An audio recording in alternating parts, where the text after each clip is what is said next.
Man, I love YouTube. It's changed my life for the better in several ways. But there are times, I'm sure you guys can imagine, put yourself in my shoes, where you don't really want to put everything on YouTube, and it'd be nice just to sort of disappear. Just a little bit, not forever, just a little bit, you know? The people that know me offline, that know me best, know that I don't really have the most outgoing personality. On YouTube, I don't know how it comes across, but I mean, I'm the only one in the room, so you gotta fill the dead air somehow. You gotta do all the talking. Unless, Zangief, do you have something you wanted to say? No? Okay, I didn't think so. This is one of those situations where it's pretty awkward for me because, you know, it's not lost on me that I play the game in maybe a little bit of a different way, and, you know, maybe my opinion shouldn't matter as much as other players. And I don't want to just be the kid pouting in the corner, just crying, the game sucks, and or whatever, you know what I mean? Whereas when other people are having a good time, I'd rather just kind of just disappear and let other people have that good time. But I mean, how does that work then? You know, there was another YouTuber that I saw, or that I was watching their channel, and I realized one day that, man, I hadn't seen a video from this person in a while, so manually typed in their channel instead of going through the subscription box, looked them up, and last video they posted was like several months ago, and this was someone that had said like, oh, they just went, you know, full-time on YouTube and stuff like that, so... I was like, okay, well, I don't know, maybe something happened. Let me check Twitter. Didn't see any tweets. I was starting to see comments. There were people in the comments saying, oh yeah, the person, you know, they tragically, you know, passed away in a car accident or something like that. I was like, dang, dude, that's crazy, man. But I didn't know if I should believe it or not. Eventually, I found out through going to their Discord. I don't really use Discord like that, but when I looked in their Discord, and you know, they posted like that day, so I knew they were okay. But basically, they said they just weren't happy with the state of the game that they were playing, so they basically just disappeared. And I don't know. I don't really want anyone to think I tragically died, so.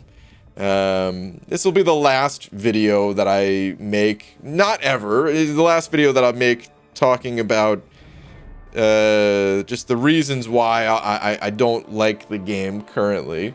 I'm not even gonna go that detailed into it because I already did that. This is more of just, I mean, if I don't say that if I don't make a video saying why I'm leaving the Alliance, I'm gonna get that question 100 times, and inevitably it's going to be way more negative sounding through the live streams rather than just in a video like this. So sorry guys, if you put up with me one more time about something negative here, I promise that'll be the end of it. But yeah, I mean, I am leaving my Alliance, and it's funny, 2 years ago, almost to the day, I made very similar video. I was leaving the Alliance. I went back and watched it. I'm actually wearing this same hoodie. I mean, it's a good hoodie, you know, but just kind of funny. But back then, you know, it was a little bit different. Back then, I didn't have to make videos complaining. Back then, I was given an opportunity, an amazing opportunity, which got squashed by the pandemic. You know what happens. Don't want to complain too much about that because I've still been pretty damn fortunate. Don't really have anything serious to complain about. It's just from a gameplay standpoint, just not enjoying the direction of the game. Pretty simple. And I've tried to express it as best I possibly could over the past few years. So it's not this is not a new thing. It's not the gifting event. The gifting event is just the cherry on top, you know. It's the straw, a pretty big straw that broke the camel's back. But at the end of the day, it was the entire direction of the game. You know, someone commented that free-to-play players could have a rank 4 right now, so I really shouldn't even be complaining that other people are getting, multiple rank 4s at this stage of the game, because, well, I could have one right now. And I hope I never said that free-to-play players couldn't have a rank 4. Not because it's not true, but because I don't like to speak for other people. The way I know to be most authentic is to share my own situation. And of course, I care about other players' situations, but I want to hear it from them directly. I don't want to put words in other people's mouths. I don't want to represent a group of players. It's the fun part about streaming is, I share my perspective while also listening and sharing other players' perspective, but from their own mouths, or text at least, right? But it was an interesting idea of is it actually possible for free-to-play players to have a rank 4? Because it's something, kind of interesting to figure out and know. So what I did is I took a look at my own inventory and I tried to see if it was true. So to get a rank 4, you need 3 tier 6 basic and you need 3 tier 3 alpha. Now the tier 6 basic, pretty clear. I could have had a third one of those. If you look at all the rewards in the game over time, it's been heavily skewed towards tier 6 basic. Been kind of shorted on the tier 3 alpha side of things. So I crossed off tier 6 basic. I said, yes, I could have gotten a third one of those. So tier 3 alpha, that's the only thing I actually cared about. So I looked at all the different sources of tier 3 alpha. I looked in game at the Karina's challenges, which I've completed, but I have not claimed the rewards for just yet. Then I looked at 7.3, which I have not completed, but I could knock that out in a weekend. It's not really a big deal. I could marathon in a day if I wanted to get those rewards. So I added those rewards as well. Then I looked at all of the previous offers that I did not pick up, which, I can't remember every single possible offer, but the ones that stand out, at least, it's 4th of July, it's Cyber Weekend, which Cyber Weekend I did pick up the tier 3 alphas for. 4th of July I did not, but that was deliberate. I, still think it's the better play to pick up the Sig Stones rather than the Catalyst fragments. So that was very intentional. I need those Sig Stones. But I said, well, what if I didn't pick up the Sig Stones and I picked up the Catalysts? So I added those Catalysts to, my total. Then I looked at all of the offers from, 7.1, 7.2, and 7.3. There were no tier 3 alpha from the 7.1 offers, but 7.2 and 7.3, there were, a small amount of Catalyst fragments there. So I added both of those to the list as well. And when I added up all of these different things, I was still short. Still couldn't get a third Catalyst. It gave me a lot more than what I've gotten, here, but I was still a bit short. And then someone said, well, what if you got Masters in Alliance work? Because the most recent season, it was shorted. Would we have gotten Masters? I'm not 100% sure, but it was looking like we were going to get there. We usually do get there. But then AQ, if I just waited another few weeks in AQ, could have had it then. But then it made me think, hold on a sec. I shouldn't even be getting the rewards from AQ. I'm being carried prestige-wise. I don't have the prestige to actually qualify for tier 3 alpha from Alliance Quest. So when I subtract those things, it's pretty clear, no, man, free-to-play players couldn't have a rank 4 until the greater gifting crystals.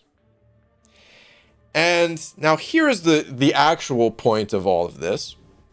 When you go through and you add up and you figure out the ways to progress in MCOC, what you realize, something that I tried to express best as possible in my last video, I forget spending versus not spending. I don't want to be opposing other players, man. The spenders, they're some of my favorite people in the game. So forget spending versus not spending.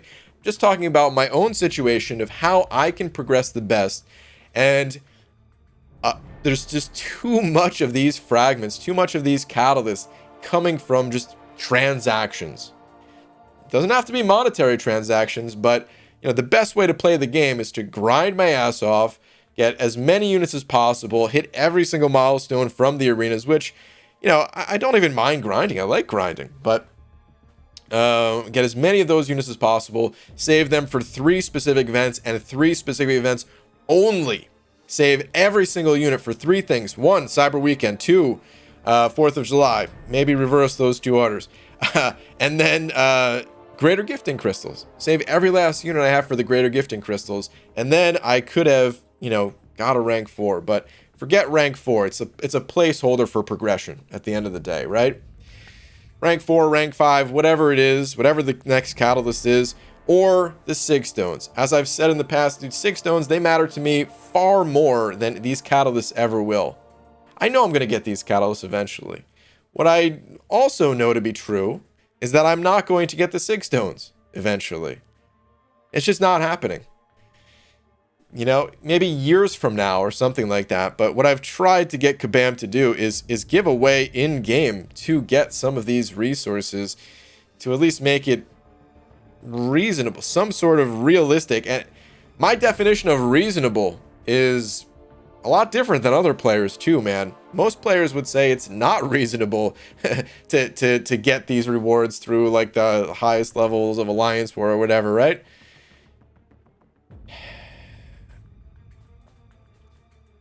But time and time again, those requests have been ignored.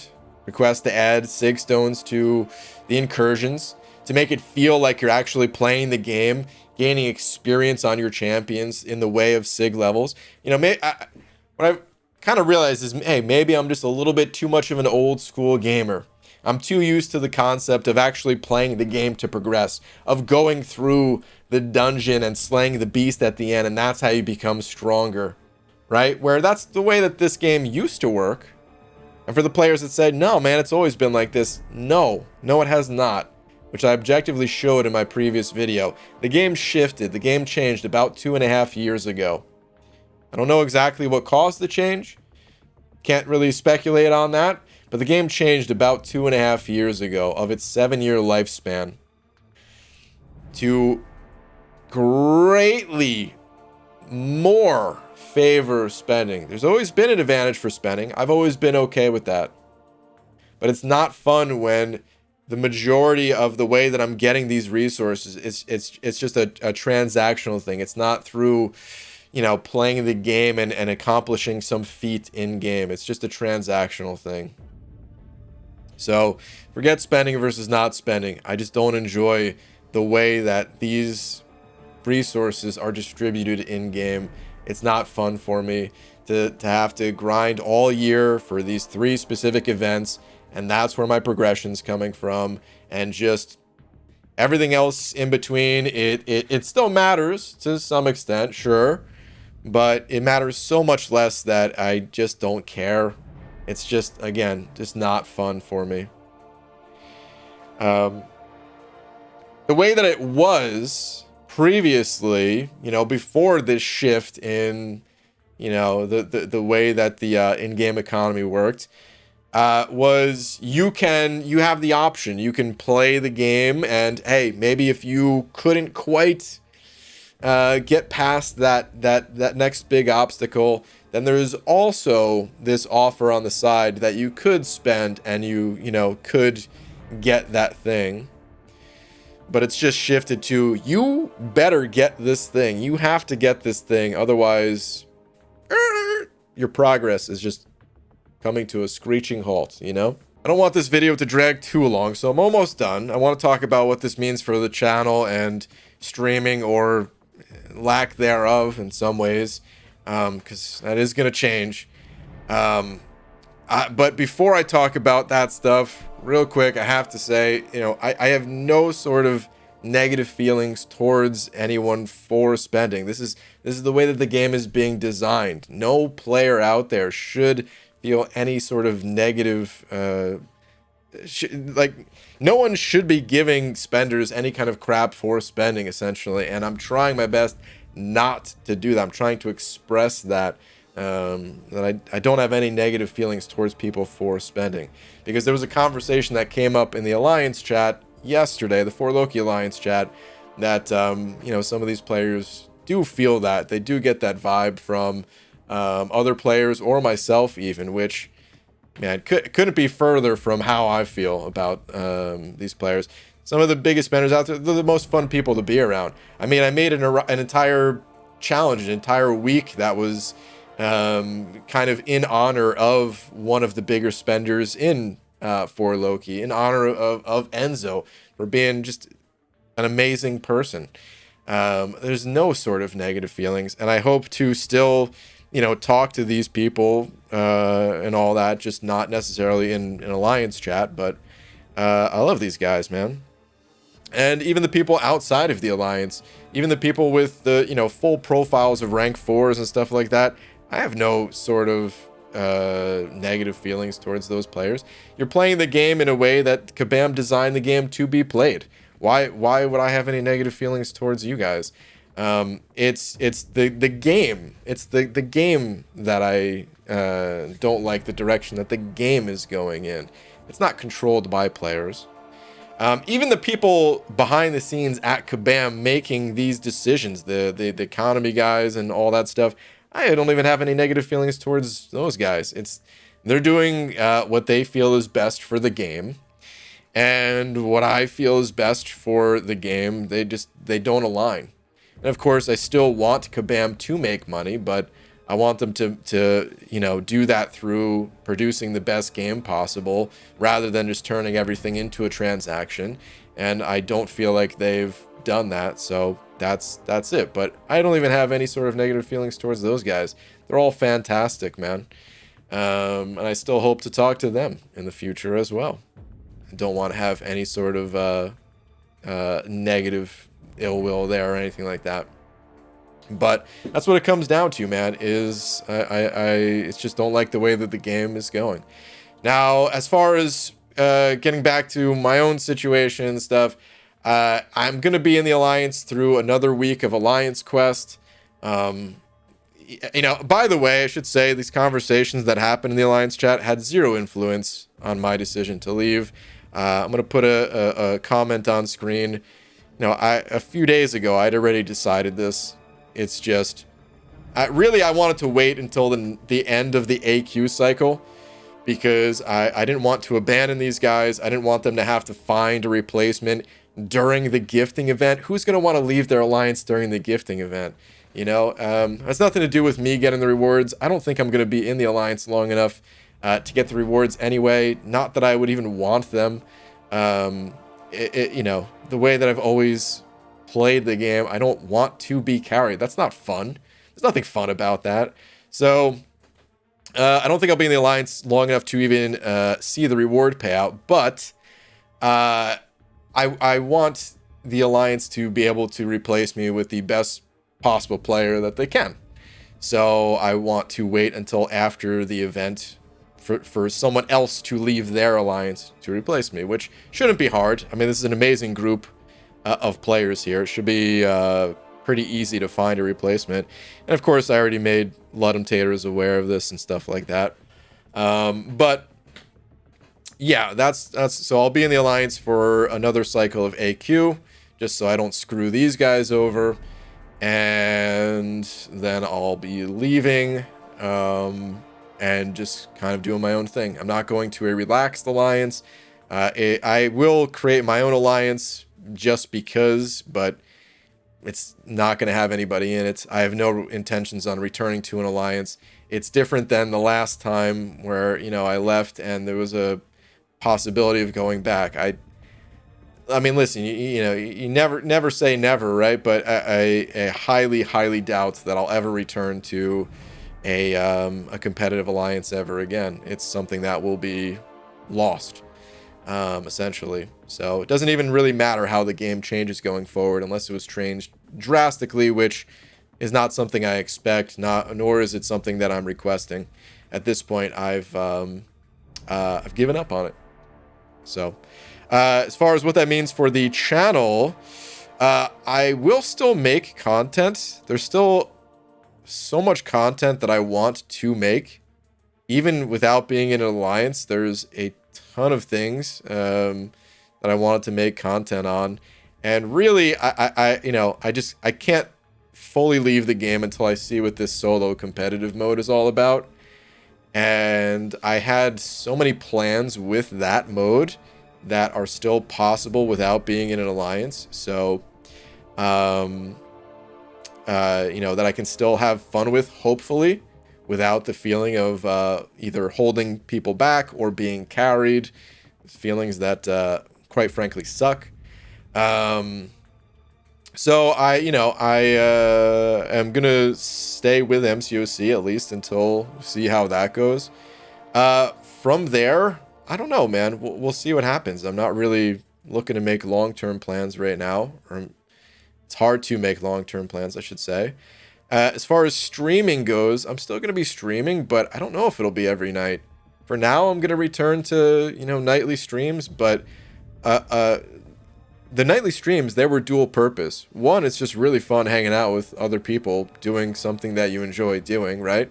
Regardless of what that activity is. It just so happens to be a game in this case, right? But the other purpose was it was a way for me to make sure that I did keep the unit grind going and stuff like that. But if I'm not going to need these units because I don't need to, get these offers because I don't because it feels impossible for me to keep up and stuff. Like, I don't need those units anymore. So there may come a time where that changes and may not be streaming as much, which makes me pretty sad, honestly. That's probably the thing I'm most sad about because of two reasons. One, I really enjoy it. Two, 2022 was, probably going to see some new features on YouTube finally, since they had bought out some of the biggest streamers from Twitch. And, of course, one of the reasons why these people would come over from Twitch, in addition to, I'm sure, the massive amount of money that YouTube gave them, is that they can, also request some features and have some things be changed on the YouTube side of things to make this streaming experience better for themselves and viewers and stuff like that. So I was really looking forward to whatever those features were going to be, and who knows? We'll have to see if I'm even around long enough to see what those are. But yeah, this is all sounding kind of depressing at the moment, so maybe that's the best way to end it before it goes even worse. I'll be back tomorrow with a video that I recorded previously. Just gonna look extra awkward because I said, hey, want to kick things off light, coming back from New Jersey and all that. But I felt like I couldn't upload that video until I got this stuff off my chest. So, yeah. I think that'll do it for this one. If you made it this far, well, thank you.